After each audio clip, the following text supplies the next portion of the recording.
Mengapa otakmu rusak? Ini dia rahasia kesehatan mental menurut sains.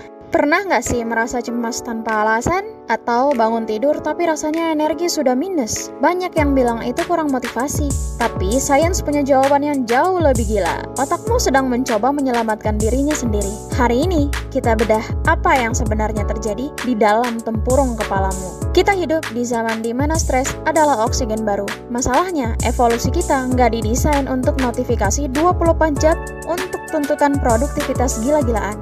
Secara biologis, perasaan burnout atau depresi bukan sekedar perasaan sedih. Ini adalah gangguan pada sistem saraf kita.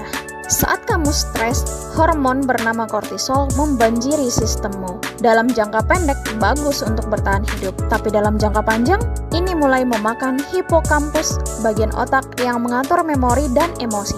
Itulah kenapa saat kesehatan mentalmu turun, kamu jadi sulit fokus dan gampang lupa. Tapi tunggu, tahukah kamu kalau ususmu sering disebut otak kedua? Kita akan bahas kaitan makanan dengan depresi sebentar lagi. Tapi pertama, mari kita lihat seberapa parah kerusakan yang bisa terjadi kalau ini dibiarkan. Bayangkan otakmu seperti sirkuit listrik. Saat kesehatan mental terganggu, sirkuit ini mengalami korsleting. Amigdala, pusat rasa takutmu, menjadi terlalu aktif. Efeknya, kamu merasa dalam bahaya padahal hanya sedang duduk di kamar. Sains menunjukkan bahwa kesepian kronis memiliki dampak fisik yang sama dengan merokok 15 batang sehari. Tanpa penanganan, jalur saraf kita akan semakin kaku, membuat kita terjebak dalam pola pikir negatif yang disebut rumination.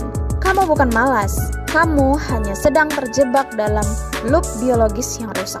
Kabar baiknya, otak kita punya fitur rahasia bernama neuroplasticity. Artinya, kamu bisa memprogram ulang kabel yang rusak tadi. Bagaimana caranya? Sains punya 3 langkah konkret. Yang pertama, dopamin detox.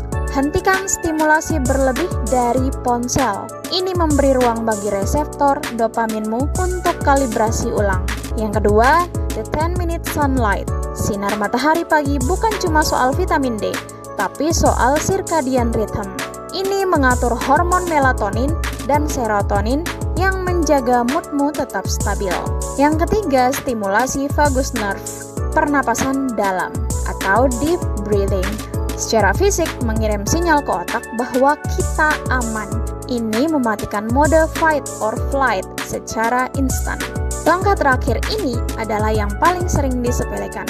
Tapi menurut riset Harvard, ini kunci kebahagiaan jangka panjang. Simak ini baik-baik. Kesehatan mental bukan cuma soal berpikir positif, tapi soal merawat organ biologismu. Mulailah dari tidur yang cukup dan koneksi manusia yang nyata. Jika kamu merasa video ini masuk akal secara sains, klik like agar algoritma menyebarkan pesan ini ke mereka yang sedang berjuang. Otakmu bisa berubah dan kamu punya kendalinya. Sampai jumpa di video berikutnya.